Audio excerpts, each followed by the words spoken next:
Pagaliau baigėsi mano vasara, kuri truko nuo praeitų metų gegužės mėnesio, sakyčiau. Ir atėjo šalčiai į Australiją, prasidėjo jau tas tikrasis ruduo ir kadangi oras primena man namus, labai norisi ir namų maisto, tai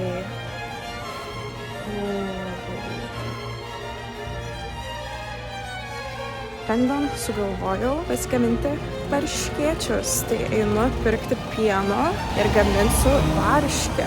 Pažiūrėkite į šį cepelininį dangų. Kaip Lietuvoje. Dabar lyg esu Savanorių prospekte.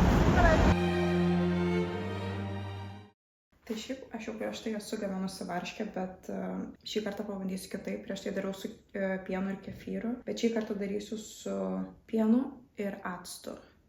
Kaip pasigaminti naminę varškę Prancūzijoje, bet iš tikrųjų, kaip pasigaminti naminę varškę Australijoje. Tai turiu acto ir turiu pieno, nukainoto.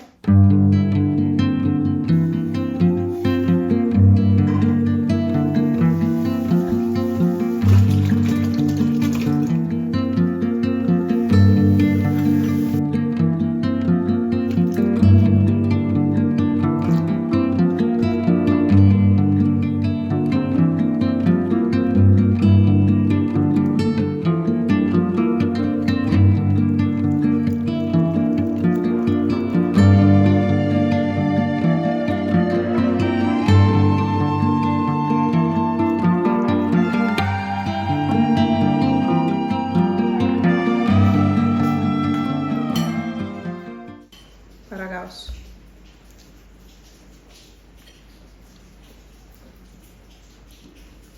Nu, truputėlį be skonio, bet dabar laikas kepti varškėčius. O varškėčiams naudosiu Beatos receptą. Aš receptą mažinsiu perpus, nes nežinau, kokiam čia kiekiu yra žmonių, bet bus matyti. Tai reikės 250 gramų varškės, 1 kiaušinio, 1 šaukšto cukraus, 3 šaukštų miltų, pusės šaukštelio kepimo miltelių, druskos ir kokosų aliejaus. Arba galima ghee, bet aš neturiu ghee.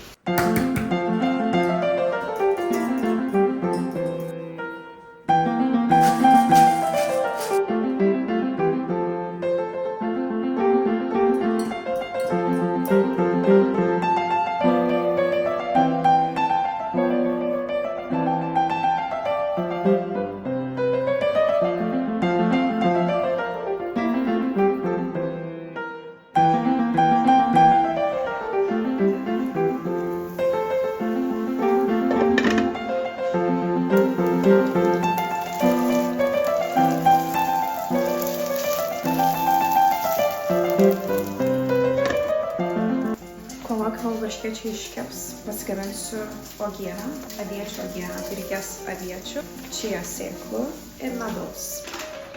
Ir dabar visą šį dalyką dedame į mikrobangę. Atrodo, mano varškėčiai jau iškepė beje. Štai turime uogieną. Ir štai mano varškėčiai. Man žiauriai awkward, nes galima būtų, kad atėjo ir aš tiesiog čia filmuoju video. Nu, koks skirtumas.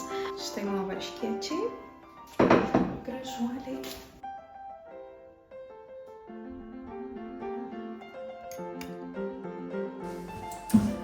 Nu ką, ragaukime. Aš tai visą laiką valgau su aviečių uogiene ir grietinė, bet neturiu grietinės, tai čia yra graikiškas jogurtas. Bet irgi skanu. Kartais šiaip ir namuose su graikišku jogurtu.